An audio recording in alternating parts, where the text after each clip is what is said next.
Merci Marine Le Pen, présidente du FN, candidate à la présidentielle, députée européenne, d'être sur le plateau de 12-13 dimanche. Depuis quelques mois, il semble que vous soyez un petit peu en retrait et vous laissez vos porte-paroles, enfin surtout un, Florian Philippot, monter au front de l'actualité. Un an avant la présidentielle, tous les sondages vous donnent en tête des intentions de vote. Et présente au second tour, d'ailleurs la plupart de vos concurrents à droite comme à gauche ont intégré cette donnée. Est-ce que vous avez intégré la donnée inverse, que vous pourriez ne pas être présente au second tour ? Bon, écoutez, je crois que quand on respecte le peuple, on intègre toujours la possibilité d'échouer à une élection. Ça me paraît être une évidence, même si du coup c'est une hypothèse qui demande moins de travail.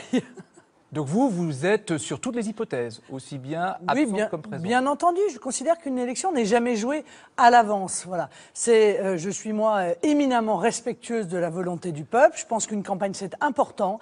Il y a des choses importantes à dire. Il est évident que la personnalité également des candidats qui sont face à vous joue incontestablement un rôle.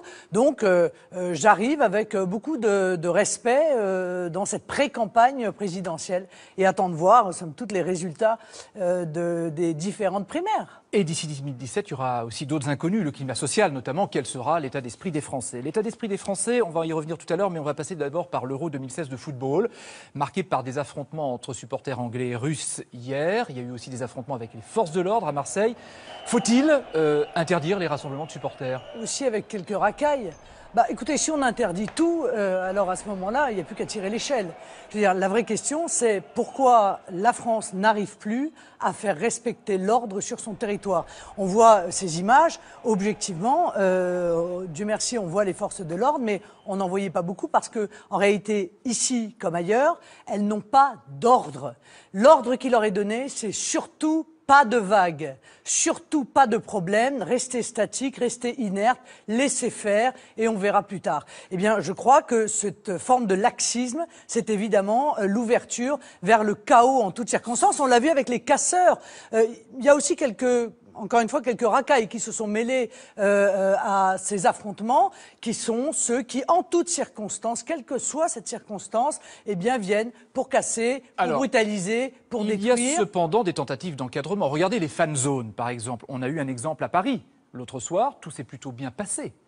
Oui, jusqu'à ce que ça se passe pas bien. Enfin, ça veut rien dire, le fait que ce soit passé bien une fois. Moi, je crois qu'il n'est pas raisonnable, alors que nous sommes victime d'un grand danger terroriste. Je crois qu'il n'est pas raisonnable de réunir des milliers de gens au même endroit, surtout qu'on a délégué en partie la sécurisation de ces fan zones à des entreprises privées dont nous savons pertinemment qu'elles n'ont peut-être pas, qu'elles ne représentent pas peut-être tous les critères, si vous voulez, de sécurité concernant leur personnel. Voilà ce que je pense. Maintenant, le gouvernement a fait ce choix. Bon, nous verrons bien ce qu'il en sera. Tout à l'heure, le numéro 1 du PS, Jean-Christophe Cambadélis, a estimé que derrière ces hooligans, il y a aussi une forme de nationalisme qui s'exprime. Est-ce que vous faites aussi cette analyse, vous ?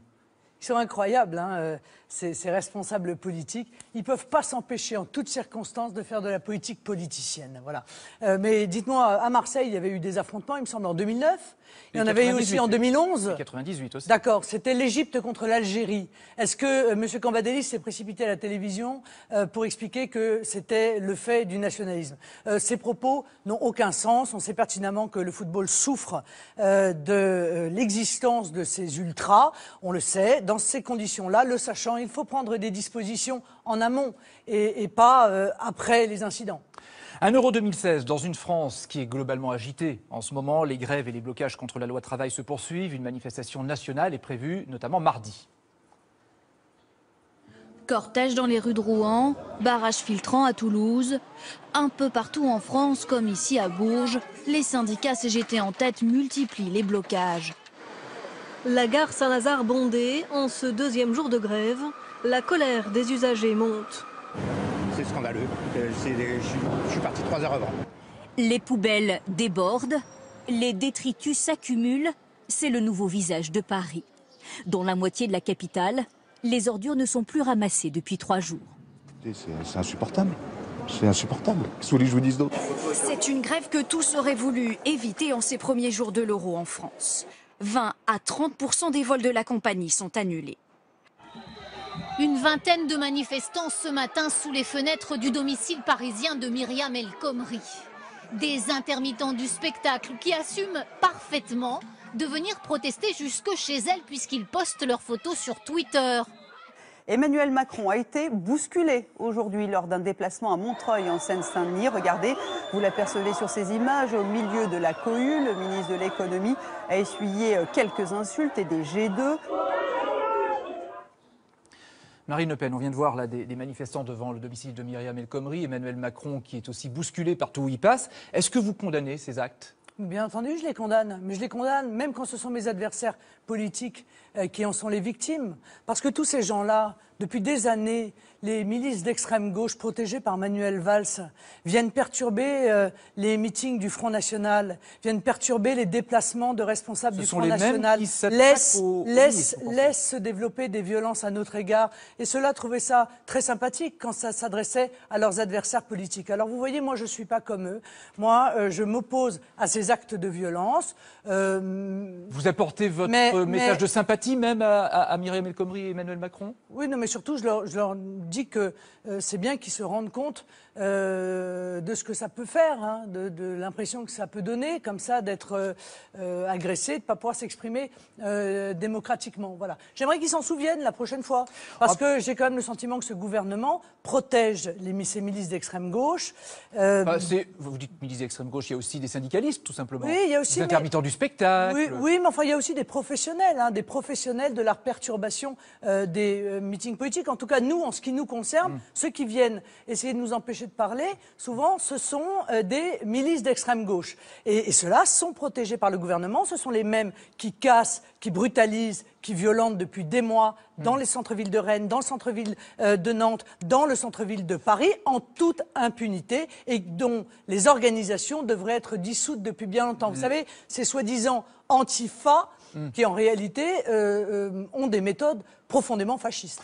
Sur la loi travail, on va y venir, là, sur le fond. Des discussions pourraient avoir lieu dans les prochains jours entre le gouvernement et les syndicats. Alors, c'est un bras de fer. Qui doit céder ?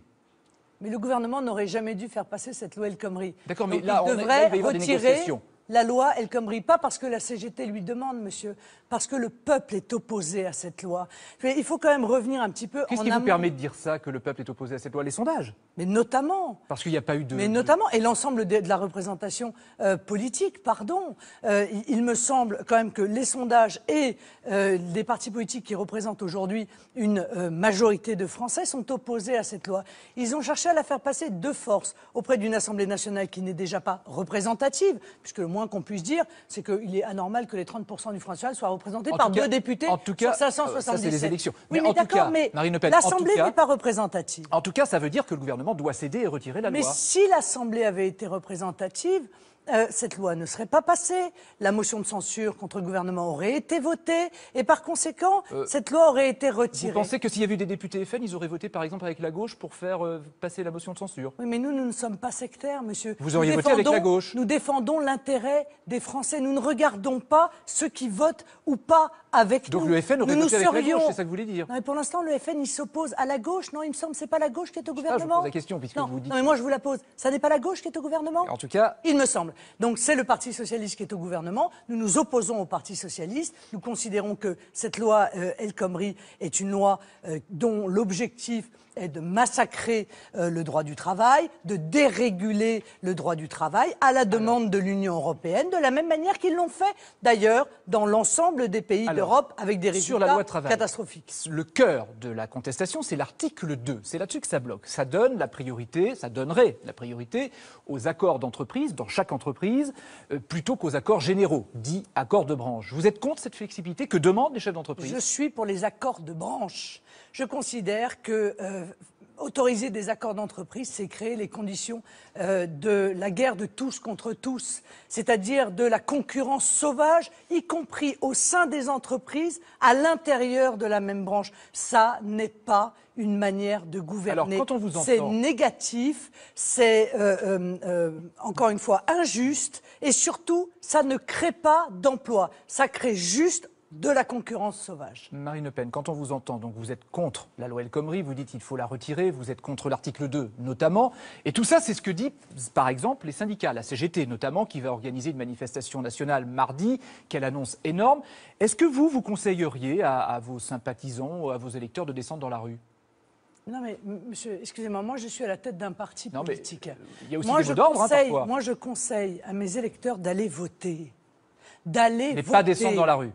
Mais ils font ce qu'ils veulent, ce sont des citoyens libres. Il me semble que le droit de manifester est encore un droit en France. Bon, ainsi d'ailleurs que le droit de grève. Mais ce que je leur dis, c'est qu'il ne sert à rien, comme je vois les gens de la CGT, de manifester contre une loi qui était prévisible, qui était même prévue par la Commission européenne, tout en, et c'est là l'incohérence totale de la CGT, tout en soutenant depuis des années des gouvernements qui ont dérégulé le droit du travail, qui ont installé une forme de dictature de l'Union européenne, qui ont accompagné toutes les formes de concurrence internationale déloyale, qui ont accepté la directive détachement des travailleurs, qui fait autant de mal dans notre pays. Donc moi, j'appelle la CGT à se regarder dans une glace et à se poser la question de savoir si le positionnement du Front National contre une Union européenne dont l'objectif est la dérégulation et la concurrence sauvage de tous contre tous, eh bien, ça n'est pas le Front National qui avait raison. Donc c'est l'inverse que vous préconisez éventuellement, même si vous dites que tout le monde a le droit d'aller manifester, y compris vos sympathisants. Marine Le Pen,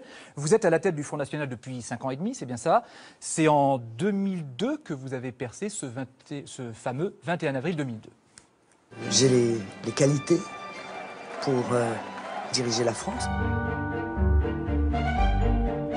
C'est parce qu'en fait c'est ça, l'objectif d'arriver au pouvoir. Les résultats de la présidentielle de 2002 prennent tout le monde de court. Écoutez, ça signifie que les Français ont compris. La novice en politique se débrouille plutôt bien. C'est vous, et c'est vous, parce que, mais oui, bien sûr, votre parti. Je crois que Marine est douée pour faire de la politique. Il transmet le flambeau à sa fille, mais Marine Le Pen va changer de cap. Disons l'association de Marine et de Le Pen, quoi. C'est quoi, Marine? Ah, c'est une petite musique un peu différente.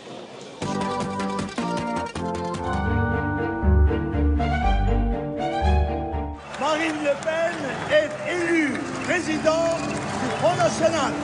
Elle veut conquérir le pouvoir. Dans sa bouche, un seul mot, la dédiabolisation. Comment ça va les jeunes? Objectif, en finir avec les dérapages et se rendre fréquentable. Dans sa stratégie d'image, elle cherche à mettre en avant son statut de femme moderne. Je la regarde à la télé, tout le temps gracieuse, tout le temps. Elle est magnifique. Une stratégie payante en 2012, puis couronnée de succès en mars dernier. Le FN décroche une dizaine de mairies et plus de 1500 conseillers municipaux. Jean-Marie Le Pen et Marine Le Pen ensemble sur une même tribune. C'est désormais terminé. La direction voulait en finir avec ces dérapages à répétition. Son exclusion était inévitable. Marine Le Pen tente de faire bonne figure. Si son parti entre à l'Assemblée, c'est sans elle. Marine Le Pen échoue de peu dans la 11e circonscription du Pas-de-Calais. Le Front National arrive en tête dans 6 régions sur 13. Le Front National rate la dernière marche. Il est aujourd'hui un perdant qui pèse lourd. Marine Le Pen s'est officiellement portée candidate. La présidente du Front National a déjà trouvé son slogan « La France apaisée ». Marine Le Pen, on va parler des slogans et tout ça tout à l'heure.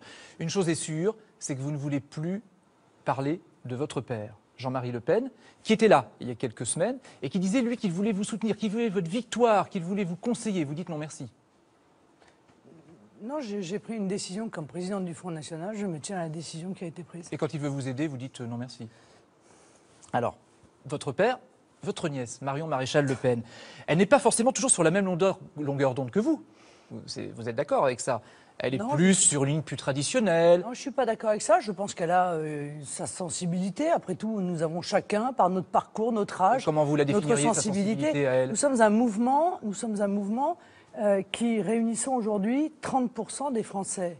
Bon, ça n'est pas une secte, un mouvement politique. Il est évident que nous avons des gens qui viennent de l'UMP, nous avons des gens qui viennent du Parti communiste, nous avons des gens qui viennent du PS, et nous avons aussi beaucoup de gens qui s'étaient totalement détournés de la politique, parce qu'ils avaient le sentiment, à juste titre d'ailleurs, d'être les dindons de la farce de cette opposition UMP-PS, et qui aujourd'hui voient un avenir dans le Front National. Juste, Marion Maréchal Le Pen, vous comptez sur elle pour 2017 ?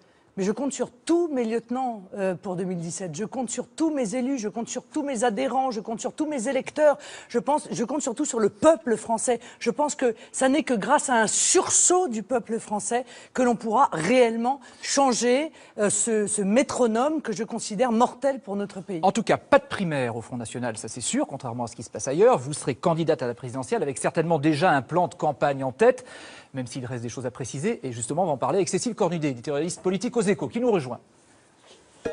Bonjour Cécile. Bonjour Francis, bonjour Marine Le Pen. Depuis les régionales, on sent que quelque chose a changé. Vous êtes plus en retrait, moins de médias, plus de terrain peut-être, mais moins de médias en tout cas. Ce slogan, la France apaisée sur vos affiches, comme si vous vouliez adoucir un peu votre image. En même temps, dans le climat électrique qu'on connaît, le climat social, vous repartez à l'offensive pour la France qui souffre. Alors la France qui souffre ou la France apaisée, c'est quoi votre slogan de 2017 ? La France apaisée, c'est pas une description. Hein, vous imaginez bien, c'est un objectif. Moi, je pense que la France peut être à nouveau apaisée. Et je vois dans le sujet, d'ailleurs, des conflits sociaux, comme dans le sujet de Mayotte que nous évoquerons peut-être tout à l'heure, qu'en réalité, le laxisme est la source du conflit, est la source du chaos. Le pays a besoin d'autorité. Le pays a besoin de vision, le pays a besoin de droiture, et c'est cela qui permettra une France apaisée. C'est vrai que c'est mon objectif. Moi, je crois que les Français, ils sont malheureux. Mais votre slogan, ce sera quoi ? Ils sont malheureux de s'angoisser parce qu'ils ont peur d'être au chômage. Ils sont malheureux de voir qu'ils ne savent pas si avec leur petite retraite, ils vont continuer à pouvoir vivre. Ils sont malheureux de voir la situation de l'école en France. Ils sont malheureux de voir l'immigration complètement incontrôlée. Et ils souhaitent de l'apaisement. Mais ils souhaitent aussi pour cela des décisions. Et j'allais dire que l'enjeu est entre leurs mains. Pour revenir à vous, donc vous réfléchissez à des slogans, on voit que vous êtes adepte d'une parole plus rare, vous auriez sollicité une agence pour refaire le logo, pour faire un logo pour la présidentielle. Est-ce que vous êtes en train de guérir votre allergie à la communication ?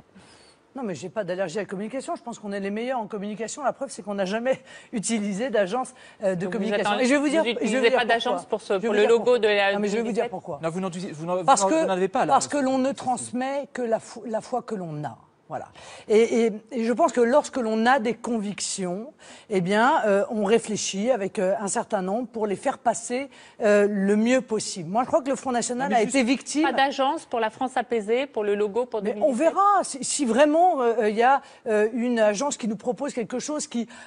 Voilà, on se dit, ah, c'est vraiment ça qu'on attendait, mais nous réfléchissons depuis des années et des années, nous faisons nous-mêmes nos affiches, nous faisons nous-mêmes nos slogans. Bon.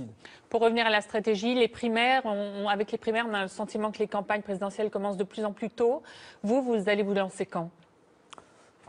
Je verrai, mais je n'ai pas de raison de me précipiter dans cette campagne présidentielle. La campagne législative a quasiment déjà démarré puisque nous avons déjà investi plus du tiers des candidats et je pense que d'ici septembre, l'intégralité des candidats aux législatives seront investis. Donc, nous démarrerons la campagne présidentielle, lorsque nous saurons qui nous avons comme adversaire. Donc, ça me paraît assez logique. Fin novembre 2016.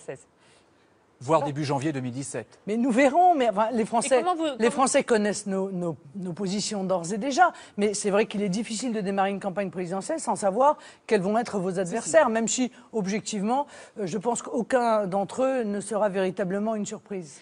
Il y a un os, manifestement, c'est sur le financement de votre campagne. Vous avez écrit une lettre à la Fédération française des banques qui est restée sans lendemain. Est-ce que vous pourriez, une nouvelle fois, vous tourner vers des établissements étrangers pour financer votre campagne ? Mais vous savez, il y a un vrai problème de fond et c'est un vrai problème démocratique. Je suis contente que vous me permettiez d'en parler aux Français. C'est qu'aujourd'hui, les banques semblent jouer un rôle politique en accordant le financement à tel ou tel parti, peut-être parce que ces partis défendent leurs intérêts, et en refusant le financement à tel ou tel candidat, peut-être parce que précisément ces candidats dont je fais partie veulent réduire l'importance, le rôle, l'influence de ces puissances financières. Je pense que ça pose un vrai problème, encore une fois, de démocratie. Quitte à aller chercher de l'argent dans des banques étrangères. J'ai fait 50 lettres à 50 banques étrangères face au refus des banques françaises.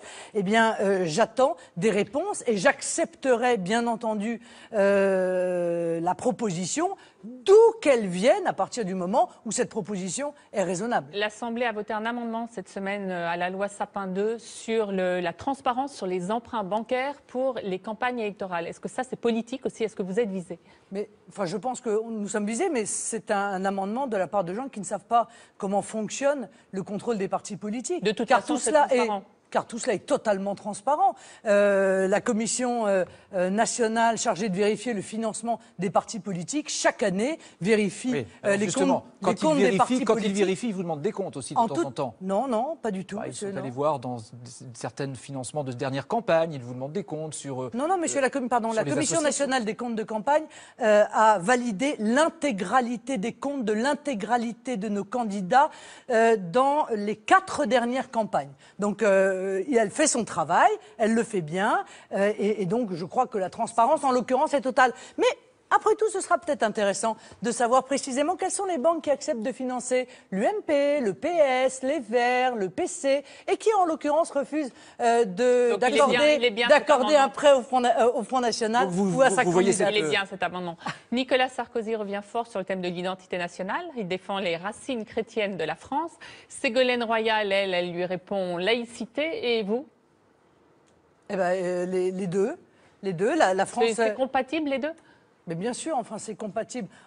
Est-ce que parce que nous défendons la laïcité, qui est quand même pas un concept qui date d'hier matin, auquel tous les Français sont extrêmement attachés, est-ce pour cela que nous devrions renoncer à dire la réalité, à savoir que la France est un pays de culture et de racines chrétiennes? Ça n'aurait pas de sens. Et d'ailleurs, bien sûr, mais l'un n'empêche pas l'autre. C'est peut-être d'ailleurs ce qui est extraordinaire dans la religion chrétienne, c'est qu'elle n'interdit pas la laïcité. Bien entendu, les deux ont été parfaitement compatibles pendant plus d'un siècle et il n'y a pas de raison que ça ne continue pas. Une dernière question, Cécile. On commence à voir justement la stratégie de Nicolas Sarkozy pour la campagne, c'est d'aller d'essayer de récupérer les électeurs avec ses gros sabots. Avec ses gros sabots peut-être. En tout cas, dans la primaire, on voit les sondages, il y a 6 à 10% de vos électeurs qui seraient prêts à aller voter à la primaire des Républicains. Qu'est-ce que vous allez leur conseiller? Ah, mais moi, je ne leur conseille rien. Ils font exactement ce qu'ils veulent. Ils cherchent probablement à obtenir le candidat dont ils pensent qu'il sera Vous avez dit que c'était le plus caricatural, peut-être, du camp qui est le sien. Moi, je l'ai dit de la manière la plus claire qui soit. C'est vrai que je pense que Juppé est vraiment le symbole de l'UMPS, en ce sens qu'il a d'ores et déjà indiqué qu'il s'ouvrirait au Parti socialiste pour gouverner avec lui. Donc on est au bout de la logique. Emmanuel Macron, il a parlé d'Emmanuel Macron. On est au bout de la logique, en l'occurrence de l'UMPS. Quant à Nicolas Sarkozy, c'est une véritable caricature. Enfin écoutez, entendre Nicolas Sarkozy venir parler de souveraineté quand il est le responsable de la trahison du traité de Lisbonne, venir l'entendre parler des racines chrétiennes et du refus du communautarisme alors qu'il a installé le Conseil français du culte musulman et qu'il l'a offert à l'UOIF, c'est-à-dire les fondamentalistes précisément en question. Bon, je crois que plus personne aujourd'hui ne croit à la sincérité de Nicolas Sarkozy. On va remercier Cécile. Merci Cécile d'être venue sur le plateau de 12-13 dimanche. On en parle et on va en parler parce qu'on s'en approche. Le référendum au Royaume-Uni sur le Brexit, sortiront pas les Britanniques de l'Union européenne. Vous dites, vaut mieux qu'ils sortent et ce sera mieux pour tout le monde. Mais s'ils ne sortent pas, s'ils décident de rester, ce sera une défaite pour vous ? Non, mais ça reste une défaite pour l'Union européenne, permettez-moi. D'abord parce que ça veut dire que la moitié... Quel que soit le résultat, vous voulez dire. Écoutez, c'est tellement juste que la moitié des Anglais d'accord, sont mais s'ils restent, c'est pas la même chose que s'ils partent. Non, mais d'accord, ça c'est le jeu du référendum. Mais moi, j'essaye d'avoir une analyse politique. Même si le Brexit ne gagne pas, ça va se jouer à très peu. Ça veut dire que la moitié des Anglais sont pour sortir de l'Union européenne. Vous avez vu qu'un dernier sondage vient d'admettre que les Européens n'ont jamais été aussi eurosceptiques. Oui, mais ça ne changera rien s'ils restent dans l'Union européenne. Ben si, ça va beaucoup changer d'ailleurs parce que M. Cameron devra alors là aller faire respecter les négociations qu'il a mené avec l'Union européenne. Ça veut dire qu'au fur et à mesure, on avance vers une Union européenne à la carte. Et c'est ce que vous souhaitez de tout votre cœur. Je me réjouis, je trouve que l'Union européenne, l'Europe à la carte, c'est évidemment beaucoup plus positif que l'Union européenne totalitaire telle qu'elle existe aujourd'hui. Mais je veux dire, ce que je veux surtout, c'est qu'il y ait des référendums dans l'ensemble des pays. Je pense que les peuples ont le droit de s'exprimer sur leur désir ou non de rester aujourd'hui dans l'Union européenne. Et je souhaite qu'il y ait un référendum en France. Je voudrais qu'on en parle aussi, cela que je me bats. parce que vous l'avez évoqué tout à l'heure, la situation à Mayotte. Oui. Où se multiplient les agressions contre des gens pauvres qui viennent des îles voisines, qui viennent à Mayotte trouver un peu de confort, parce qu'on peut les comprendre quand ils sont pauvres. Le gouvernement doit-il donner des instructions pour que les auteurs de violences soient arrêtés et soient condamnés ? Non, mais est-ce qu'on ne pourrait pas se poser la question de savoir si le gouvernement pourrait faire en sorte qu'il n'y ait pas 40% de clandestins à Mayotte ? Non mais il y a des gens qui vont saccager les maisons de ces gens-là. Ce sont des pauvres gens. Non mais vous croyez que les Mahorais ne sont pas des pauvres gens ? Nos compatriotes français à Mayotte, vous croyez qu'ils vivent dans l'opulence ? Mais moi, je suis allée à Mayotte. C'est très pauvre, Mayotte. Qu'est-ce qu'il faut faire ?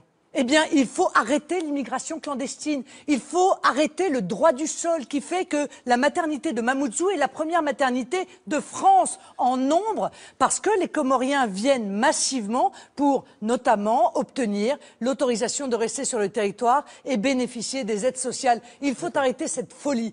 Et c'est le laxisme du gouvernement qui fait qu'aujourd'hui, les Mahorais confrontés à la déliquescence de l'État, se sentent obligés de faire justice eux-mêmes. Ça n'est pas de leur faute, monsieur.